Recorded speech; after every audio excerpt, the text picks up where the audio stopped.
Јустинијана Прима. Невозможно е да се раскаже се точно и подробно, бидејќи секој опис е подолу од величието на тој град, кој што му е достоен на Василевсот. Посветените пак на Бога места не е лесно да се набројат. Гостилниците за војсковоци тешко е да се искажат. Големината на тремовите, убавината на плоштадите, кладенците, улиците, бањите, пазарите, едноставно. Град голем, густо населен и во се друго толку богат за да биде метропола на целата област, значи со толкаво достоинство се здоби. Освен тоа му беше определен архиреј Илирски, а другите градови од стапија, зашто овој беше по величие прв. И така, тој му е возврати славата на царот. Градот се фали дека го изградил царот, а царот наспроти тоа се гордее дека го создал градот.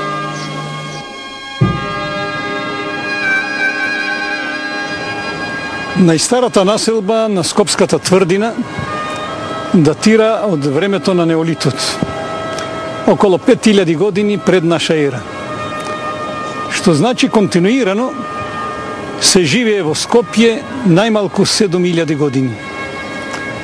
Првата утврдена населба датира некаде од почетокот на првото илјадолетие пред наша ера. Значи од појавувањето на железниот период и како утврдена населба, подоцна како фортификација, континуирано постои се до денешно време. Една од најважните реурбанизации, санација и реконструкција на тврдината настанала по земјотресот од 518 година во времето на Јустинијан I, односно на управда Вистинијан Истинијан.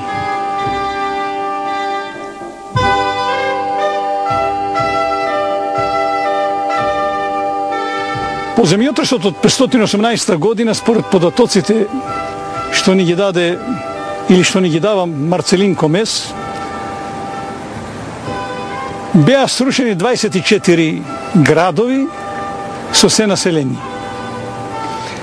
Според податоците што ги дава личниот секретар и историчар Прокопи од Кесареја или Прокопи Кесариски, во неговиот спис за градбите, во јавната и тајната историја, добиваме извонредни податоци за времето во кое што живеел и творел Јустинијан, за огромните превземени градежни интервенции, за големата реурбанизација, за создавањето на првиот град меѓу оние 570 градови тврдини, за првиот град на Јустинијан или Јустинијана Прима, Јустинијана I.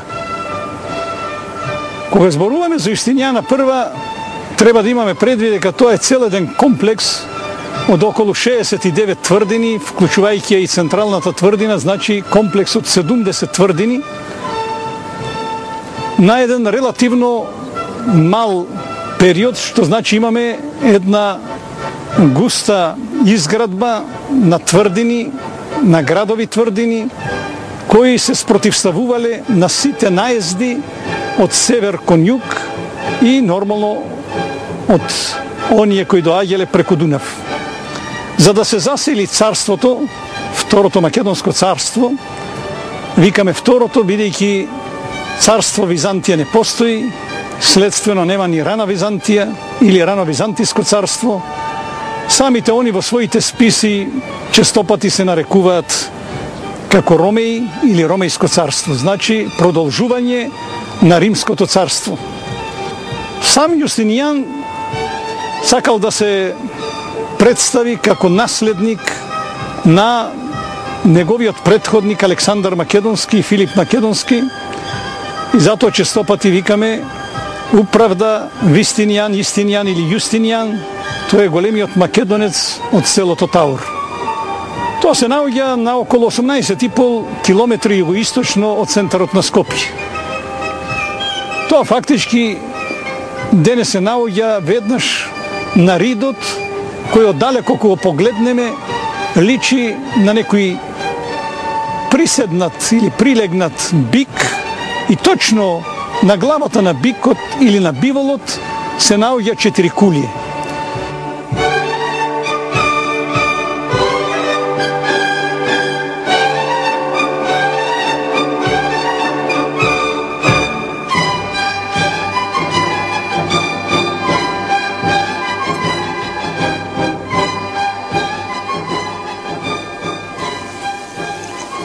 Еве ме и на ова возвишение, кое веќе 8000 години расте во една специфична македонска цивилизација. Еве ме на местото каде што е роден најонеправданиот скопјанец во севкупната историја на Скопје.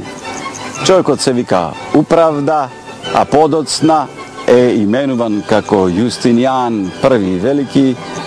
Тој е човекот кој го даде законодавството на целиот западен свет. Се до 17-тиот век тоа се викаше Јустинијаново право или Кодекс Јурис Цивилис, а подоцна, откако Европа реши да напиши севкупна историја на светот, Јустинијановото право е преименувано во римско. Зошто велам најонеправдан скопјанец? Од едноставна причина. Неговата величина е немерлива во однос на секоја друга величина од европското историско минато, а сепак за него скопјани денес не се сеќаваат. И што е поголема неправда, освен да ги заборавите величините, да ги заборавите добродетелите на вашите сограѓани. Луѓето без кои не би постоел овој град, не би продолжила оваа култура.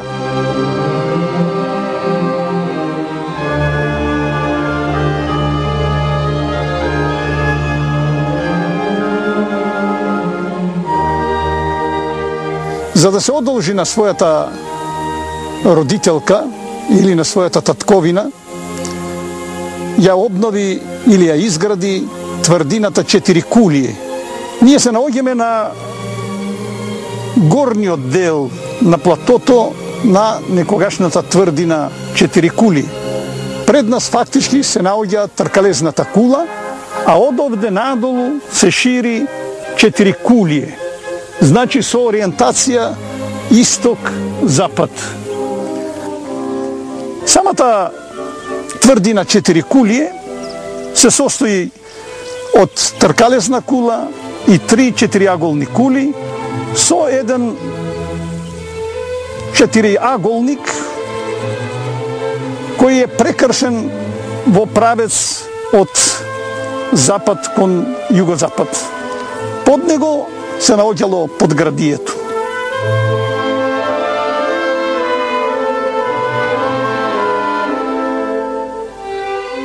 Точно наспроти тоа 4 кулие се наоѓа денешната Скопска тврдина, горниот и некогашниот долен град или градот Јустинијана Прима, град со кој што се гордеел не само императорот, туку се гордееле сите во царството.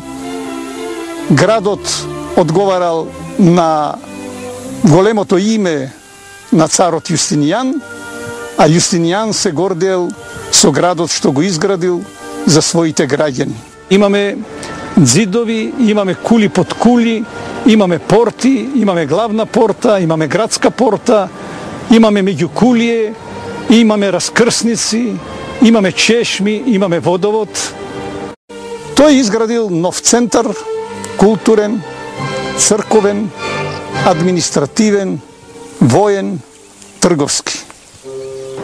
Со сите овластувања што ги даде на првиот архиепископ на Јустинијана Прима, архиепископот Кателијан, неговите овластувања со пренесувањето на седиштето од Солун во Скопје биле огромни. Зафаќаат простор на цел Македонски полуостров, вклучувајќи ги и оние цркви и манастири кои се наоѓале во Света Гора, во Сердика, денешна Софија, до Ниш, на запад до Јадранско море и така натаму. За да може да функционира и да екзистира плански изграден град, не можел да екзистира без да има соодветно напојување со вода, и затоа Прокопије напишал дека он го снабдил градот со изобилни вечно течни води.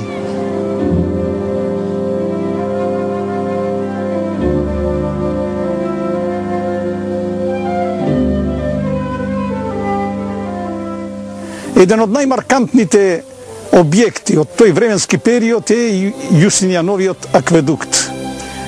Неговата геометрија следна: 385,8 метри должни. Просечната широчина на столбовите е 2,20. Тие се скоро со квадратна форма.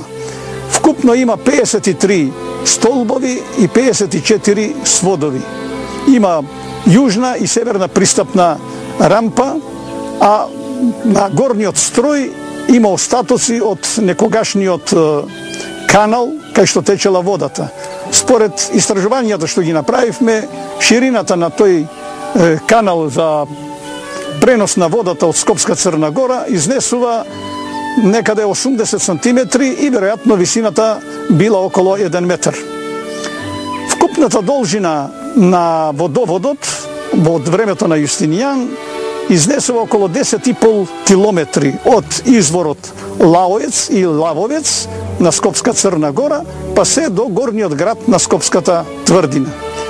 Во времето на Јустинијан веројатно била една промашена инвестиција, тоа е обидот да се снабди и долниот град со вода. За време на случајни истражувачки работи кои се направени во непосредна близина на касарната, пронајден е крак кој водел до долниот град, значи до подградието. Ширината на тој ископан канал изнесува около 1 метар, височината около 2,5 метри. Камената конструкција над тој канал лежала на дрвена конструкција и тука веројатно била грешката. Дрвената конструкција пропушти и така на делови фактички е засипан цел тој канал. Меѓутоа, на дното на каналот има остатоци од друго каналче со димензии некаде 60 на 40, значи 60 широчина на 40 височина, и тоа е фактички една од гранките на водоводната мрежа за снабдување со вода на долниот град. Во Јустинијана прима, значи денес ние викаме во денешно Скопје, треба да се бараат остатоците од тој град. Еден од главните маркантни докази за постоењето на Јустинијана прима во централното градско подрачје е секако и овој остаток од 135 метри должни североисточен бедем, или како што ние го викаме Киклопски зид, изграден во опус квадратум. Градот се делел на горен и долен град. Во тој временски период не бил изграден ниту град по таа големина, ниту град по таа убавина, ако судиме по се оно што ни напишал и ни оставил како сведоштво Прокопи Кесариски. Јустинијан владее 38 години, од 527 до 565 година. За тоа време он војувал со повеќе освојувачи. Благодарејќи на извонредните генерали, како што беше Велизар, тоа значи Велика Зора. Он бил окружен со македонски војсководци, со македонска администрација. За да се засврси царството, решил да го изгради Лимесот. Тоа значи северните тврдини покрај самиот Дунав. Меѓутоа, од сите тие 570 тврдини, фактички најголем, најзначаен комплекс е комплексот на Јустинијана прима.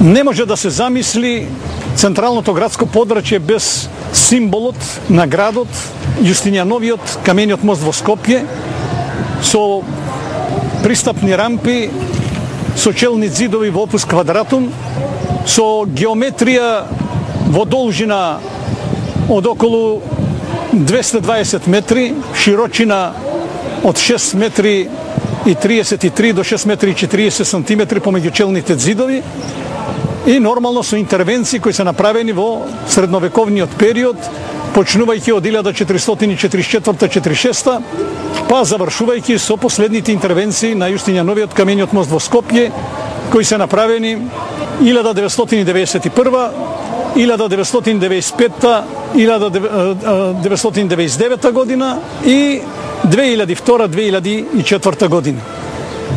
Ниедна архитектонска и урбанистичка композиција во денешно време не може да се замисли без овој извонреден, оригинален споменик на културата, кој во централното градско подрачје веќе постои околу 1500 години.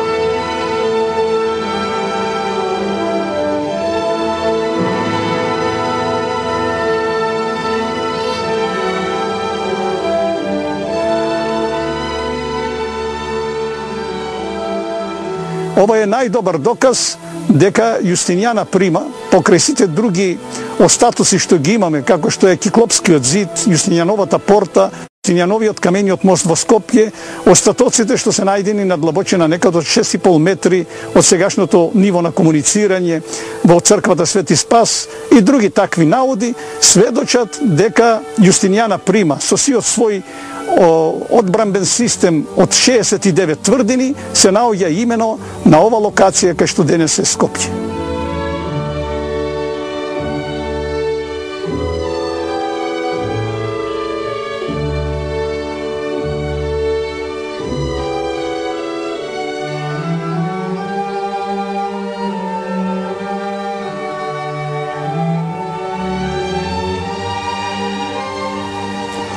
Уморен сум. Се уморив градејќи цивилизација за други, да се одмориме малку, Теодора. Овој цитат се уште не е откриен од периодот и историјата на живењето и делувањето на Јустинијан од Скопје, најголемиот западноевропски и воопшто европски император кој досега управувал со територијата и ја надградувал цивилизацијата на Европа. На својата смртна постела, по повеќе од 80 години стаж низ еден живот полн со превирања, веројатно Јустинијан се присетил пред да го пречекори прагот на соништата, а тој и никогаш не ја заборавил својата сопруга и најголема љубов Теодора, царицата, која што, иако денес не ја славиме и ја забораваме, сепак таа за европската култура представува прва жена која успеала во законот на Јустинијан да внесе и права на жените. Но за тоа подоцна.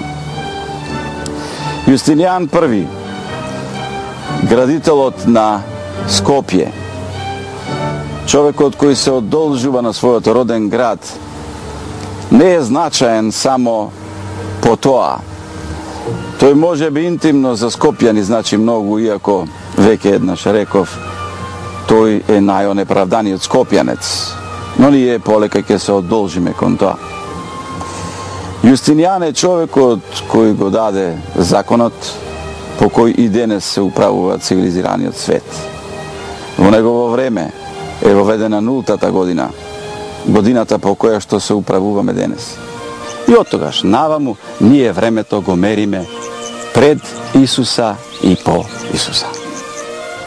Но пред се и над се, Јустинијан е човек обичен, човек од македонска крв, човек жеден за знаење, жеден за градење и жеден за љубов. Неговата врска со Теодора започнува далеку пред тој да седне на жешкиот престол на Второто Македонско царство, што обично го препознаваме како Византија. Во тоа време тој е најпопуларниот маж во Цариград. Тој е роднина, внук на императорот Јустин, меѓутоа е исклучително успешен генерал, човек во зрелите 40 години, човек кој покажува извонредни резултати на универзитетите во Цариград, Антиохија и Александрија. Човек кој ги совладал знаењата на правото, економијата, градежништвото, теологијата. Тој најпопуларен маж се влюбува во најпопуларната жена на Цариград, тоа е Теодора. Теодора е актерка. Таткој води патувачка актерска група. Теодора познава многу јазици, многу вештини, но пред се и над се таа представува жена интелектуалец и борец.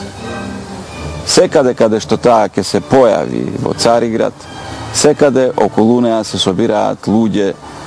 Ни денешната најголема холивудска звезда не можела да собере толку народ колку што можела Теодора да собере кога само ќе се појави по улиците на Цариград.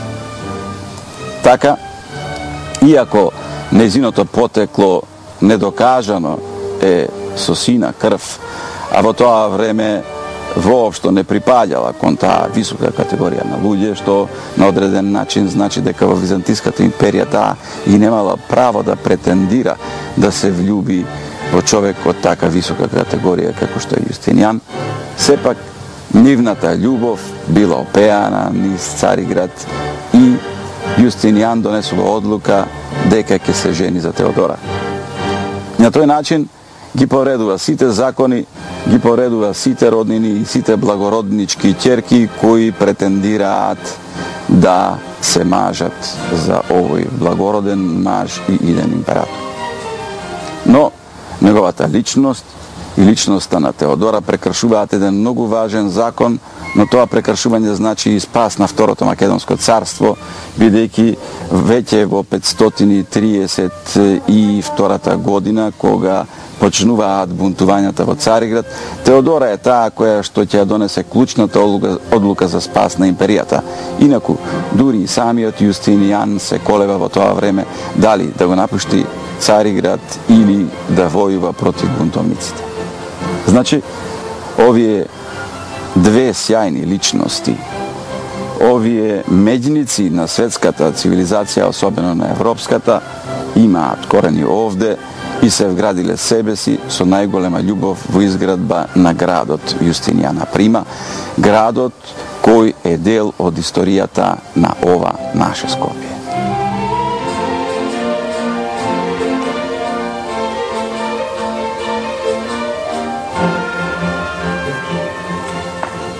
Приказната вообичаено илустрираме со текст, со артефакти кои представуваат дел од археологијата, но никако да се доближиме до реалноста на животот во 6 век, во времето на славниот маж Јустинијан и извонредата жена Теодора. Затоа дојдовме во етнолошкиот музеј да ви прикажеме една скопска носија која е изработена во 20 век, но до сега ниеден етнолог не се позанимавал со нејзиното потекло, корените и утврдување на староста на дизајнот на токму оваа невестинска носија од Скопско. Во неолитот, во приказната за неолитско Скопје, утврдивме дека македонците се традиционалисти и совршени во изведбата и дизајнерството, така што нивните проекти траат со 8, со 6, со 7 илјади години. Според тоа, постои основа да се предпостави дека оваа носија не е носија народна и анонимна, туку дизајнирана носија во периодот на царската династија македонска.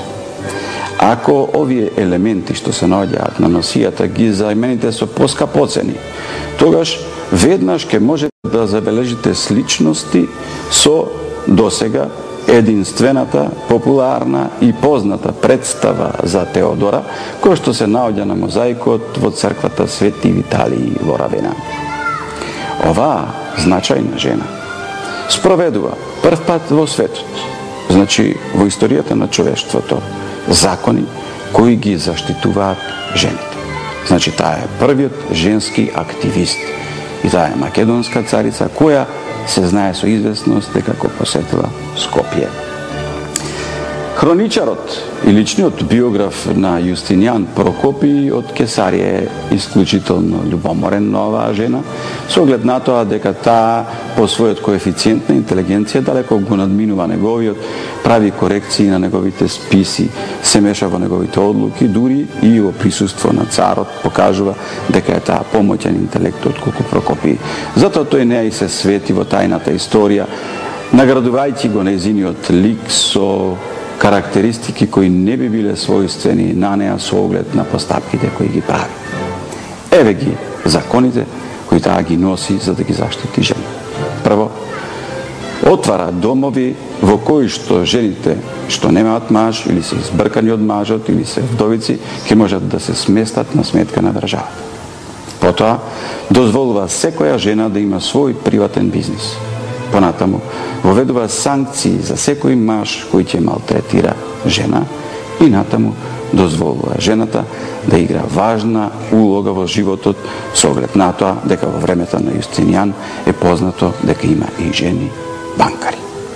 Необично е што Скопје досега не подигнал споменик за оваа извонредна македонка.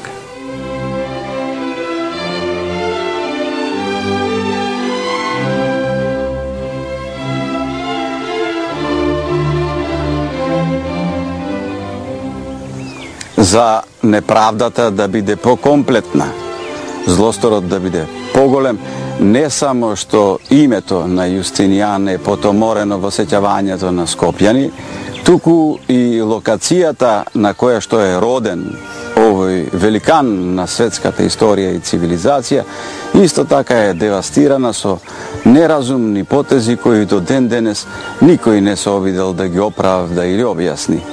Ова зад мене што го гледате, во периодот кога Јустинијан уживал во својата палата и ги ружал и ковал своите детски соништа за достигнување на одредено величие, заради тоа што македонските великани и македонските благородници биле секогаш подготвувани за големи чекори и големи потези во историјата, тој одовде можел да види непрегледно Катлановско езеро, кое било пребогато со риби и птици.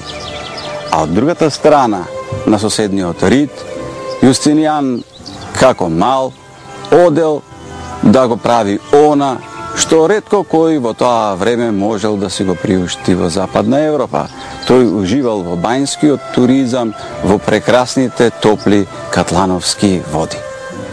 Од сето тоа денес има само сеќавање кај малкумина скопјани, но внимание, гласот на крвта проработува и веќе ние, граѓаните на Скопје, од крајот на 20-тиот и почетокот на 21 век, почнавме да се сеќаваме.